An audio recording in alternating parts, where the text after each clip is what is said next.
മൂകം കരോതി വാചാലം പങ്കും ലംഘയത്തെ ഗിരിം യത്കൃപാത്തമഹം വന്ദേ പരമാനന്ദമാധവം.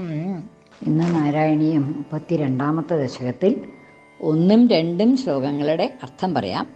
അർത്ഥം പറയുന്നത് കിഴക്കേപ്പാട്ട് വാര്യത്ത് ഭാരതി. 1-ാമത്തെ ശ്ലോകം. പുരാഹയഗ്രീവമഹാസുരേണ ഷഷ്ഠാന്തരാന്തോദ്യത കണ്ഡകൽപേ നിദ്രോന്മുഖ ബ്രഹ്മമുഖധൃതേഷു വേദേഷ്വധിസക്കില മത്സ്യരൂപം. മത്സ്യാവതാര കഥ പറയാൻ തുടങ്ങുകയാണ്.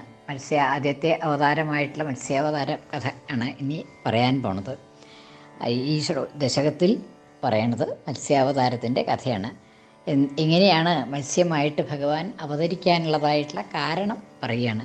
പുരാ പണ്ട് പുരാ ഹയഗ്രീവ മഹാസുരേണ എന്ന് തന്നെ പറയണം. മഹാസുരേണ എന്ന് ആയാലും മഹാസുരേണ എന്നായാലും അർത്ഥത്തിന് വ്യത്യാസമുണ്ട്. മഹാനായിട്ടുള്ള അസുരൻ എന്നുള്ള അർത്ഥം വരുമ്പോൾ മഹാസുരേണ എന്ന ആകാരം അവിടെ പറയാൻ ഉണ്ട് എന്നുള്ളത് തോന്നിക്കണം. മഹാസുരേണ എന്ന് പറഞ്ഞിട്ടുണ്ടെങ്കിൽ മഹാസുരേണ സുരൻ എന്നുള്ള അർത്ഥം വരും. അപ്പം നേരെ അർത്ഥം വിപരീതമായിട്ട് വരും. പുരാ ഹയഗ്രീവ മഹാസുരേണ, ഹയഗ്രീവൻ എന്നുള്ളതായിട്ടുള്ള അസുരൻ, മഹാസുരൻ, വലിയതായിട്ടുള്ള അസുരൻ, ശക്തിമാനായിട്ടുള്ള അസുരൻ ഹയഗ്രീവൻ എന്ന് പേര്. അങ്ങനെയുള്ളതായിട്ടുള്ള അസുരനാൽ ഷഷ്ഠാന്തരാന്തോദ്യത കണ്ഡകൽപേ. ഷഷ്ഠാന്തരം എന്ന് പറഞ്ഞാൽ അന്തരം എന്ന് പറഞ്ഞാൽ മന്വന്തരത്തിനെയാണ് പറയണത്. ആറാമത്തെ മന്വന്തരം എന്ന് പറയുമ്പോൾ ഓരോ യുഗത്തിൻ്റെ അവസാനത്തിലും ഓരോ പ്രളയം ഉണ്ടാവും എന്നാണ്. ആ ഉണ്ടാവണതായിട്ടുള്ള പ്രളയത്തിന് നൈമിത്തിക പ്രളയം എന്നാണ് പേര് പറയുക. എന്നാൽ ഓരോ യുഗത്തിൻ്റെ അവസാനത്തിലും, ഓരോ യുഗത്തിൻ്റെ അല്ല, ഓരോ കൽപ്പത്തിൻ്റെ അവസാനത്തിലും ബ്രഹ്മാവ് ഒന്ന് ഉറങ്ങും എന്നാണ്. ഉറങ്ങിയിട്ട് പിന്നെ ആദ്യം എണീക്കും. ഉണർന്ന് പിന്നെ ഈ സൃഷ്ടിക്രിയകളൊക്കെ തുടങ്ങും. അങ്ങനെയാണ്. അപ്പം അങ്ങനെ ആ ബ്രഹ്മാവിൻ്റെ ഉറക്കം വരണത് ആ സമയത്താണ് പ്രളയം, ഒരു നൈമിത്തിക പ്രളയം ഉണ്ടാവും എന്നാണ് പറയണത്. അങ്ങനെ ആ നൈമിത്തിക പ്രളയത്തിൽ ലോകങ്ങൾ മുഴുവനെ വെള്ളത്തിൽ ലയിക്കും, ഇല്ലാണ്ടാവും, വെള്ളത്തിൽ മുങ്ങിപ്പോവും എന്നാണ്.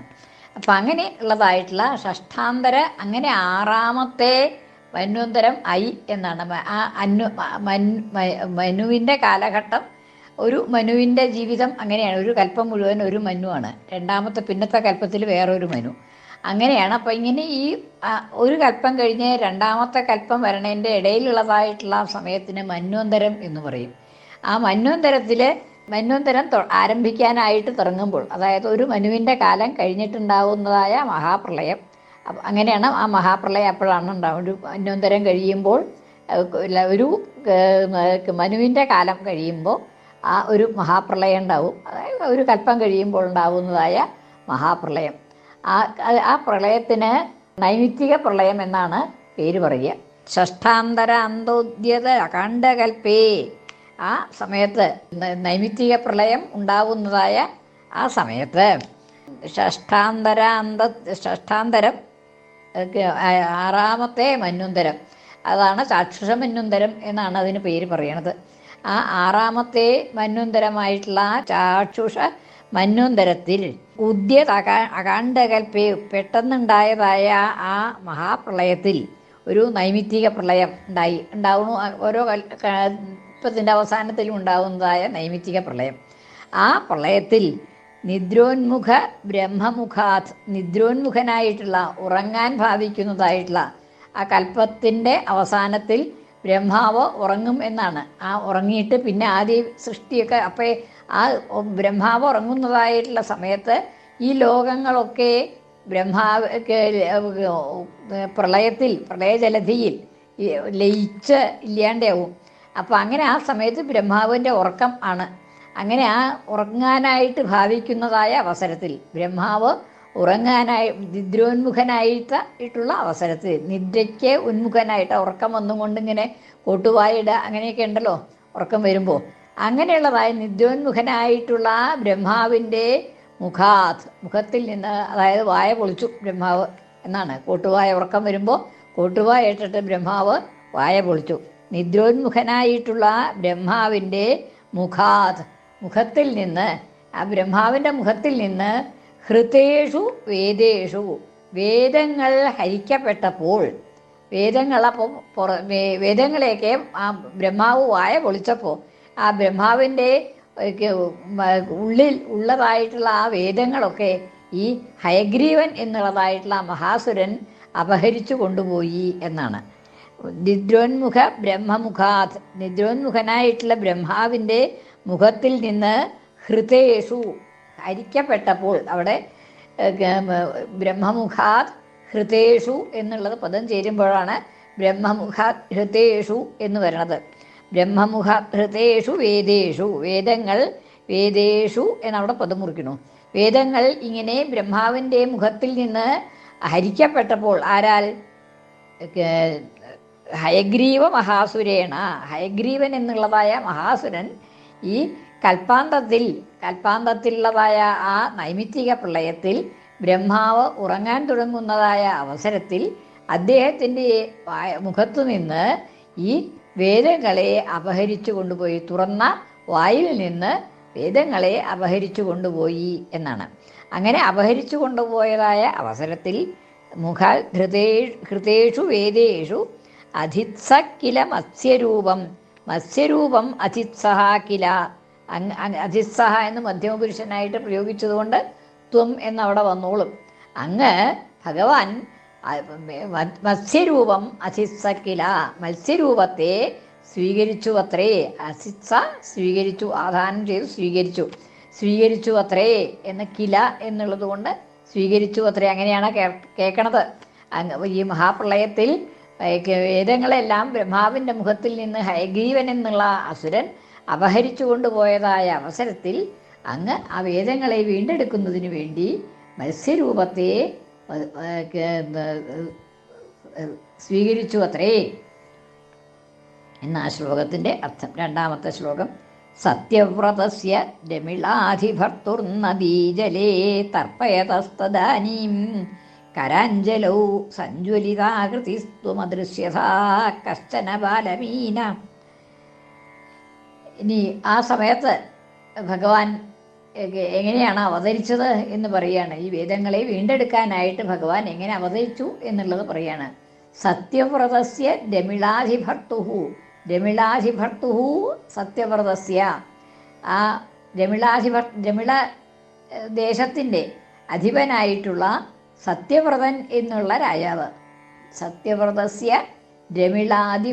രമിളാധിഭർത്തുഹു രമിളം എന്നുള്ളതായിട്ടുള്ള രാജ്യത്തിൻ്റെ ഭർത്താവ് എന്ന് വെച്ചാൽ അവിടെ രാജാവ്, അധിപതിയായിട്ടുള്ള രമിളദേശത്തിൻ്റെ അധിപതിയായിട്ടുള്ള സത്യവ്രതൻ്റെ ഭർത്തുഹു നദീജലേ തർപ്പയതഃ തദാനീം ആ അവസരത്തിൽ നദീജലത്തിൽ തർപ്പണം ചെയ്യുകയാണ് ഈ സത്യവ്രതൻ എന്നുള്ളതായ രാജാവ്. രമിള രാജാവായ സത്യവ്രതൻ നദീജലത്തിൽ തർപ്പണം ചെയ്യുകയായിരുന്നു എന്നാണ്. അങ്ങനെ തർപ്പണം ചെയ്യുന്നതായിട്ടുള്ള സത്യവ്രതൻ്റെ നദീജലത്തിൽ തർപ്പണം ചെയ്യുന്നതായിട്ട്, തർപ്പണം ചെയ്യാന്ന് വെച്ചാൽ പൂജാദികൾ സൂര്യഭഗവാനെ ആരാധിക്കുക എന്നൊക്കെ ഉണ്ടല്ലോ, അങ്ങനെയുള്ളത്. ആ തർപ്പണം ചെയ്യുന്നതായ സത്യവ്രത രാജാവിൻ്റെ കരാഞ്ജലത്തിൽ, അതായത് സത്യവ്രതൻ കൈക്കൂടുന്ന വെള്ളം എടുത്തിട്ട് ആരാധിക്കുകയാണ്, ഭഗവാനെ ആരാധിക്കാൻ തുടങ്ങുന്നതായിട്ടുള്ള അവസരത്തിൽ ആ വെള്ളം എടുത്ത അവസരത്തിൽ കരാഞ്ജലവും, കരങ്ങളെ കൊണ്ടുള്ളതായിട്ടുള്ള കരാഞ്ജലം എന്ന് പറഞ്ഞാൽ കയ്യിൽ ഉൾക്കൊള്ളുന്നതായിട്ടുള്ള വെള്ളം, ആ കരത്തിൽ കൈകളിൽ സ്വീകരിച്ചതായ രണ്ട് കൈയും കൂടി പിടിക്കുമ്പോൾ വെള്ളം എടുത്തിട്ട് ആരാധിക്കുക. അങ്ങനെയുള്ളതായ ആ വെള്ളത്തിൽ കൈക്കുടമയായ ഈ വെള്ളം എടുത്തതായ അവസരത്തിൽ കരാഞ്ജലവും സഞ്ജ്വലിതസ്ത്വം അദൃശ്യഥാഹ കശ്ചന ബാലമീന ത്വം അദൃശ്യഥാഹ, അങ്ങ് കാണപ്പെട്ടു, അദൃശ്യഥാഹ കാണപ്പെട്ടു, അങ്ങ് കാണപ്പെട്ടു. എങ്ങനെ? കശ്ചന ബാലമീന, ഒരു വളരെ ചെറിയതായ മത്സ്യക്കുട്ടിയായിട്ട്, ബാലമീന ബാലനായിട്ടുള്ള മീനം മത്സ്യം, അതായത് ചെറിയ ഒരു മത്സ്യം ആയിട്ട് അങ്ങ് അദൃശ്യഥാഹ കാണപ്പെട്ടു. എങ്ങനെ? കരാഞ്ജലവും സഞ്ജ്വലിത, സഞ്ജ്വലിത വളരെ ശോഭിച്ചുകൊണ്ട്. ഭഗവാന്റെ അല്ലേ, ഭഗവാൻ മത്സ്യമായിട്ട് അവതരിച്ചിരിക്കുന്നതല്ലേ. അപ്പം അങ്ങനെ ആ അത്യധികമായ ശോഭയോടുകൂടി, സഞ്ജ്വലിതനായിട്ട് അത്യധികമായ ശോഭയോടുകൂടി അങ്ങ് കാണപ്പെട്ടു. കരാഞ്ജലവും സഞ്ജ്വലിത ആകൃതി, സഞ്ജ്വലിതമായ ആകൃതിയോടുകൂടി, രൂപത്തോടുകൂടി, ശോഭിക്കുന്നതായിട്ടുള്ള പ്രകാശിക്കുന്നതായ രൂപത്തോടുകൂടി ത്വം അദൃശ്യതാ അങ്ങ് കാണപ്പെട്ടു. സഞ്ജ്വലിതാകൃതി ത്വം അദൃശ്യതാ.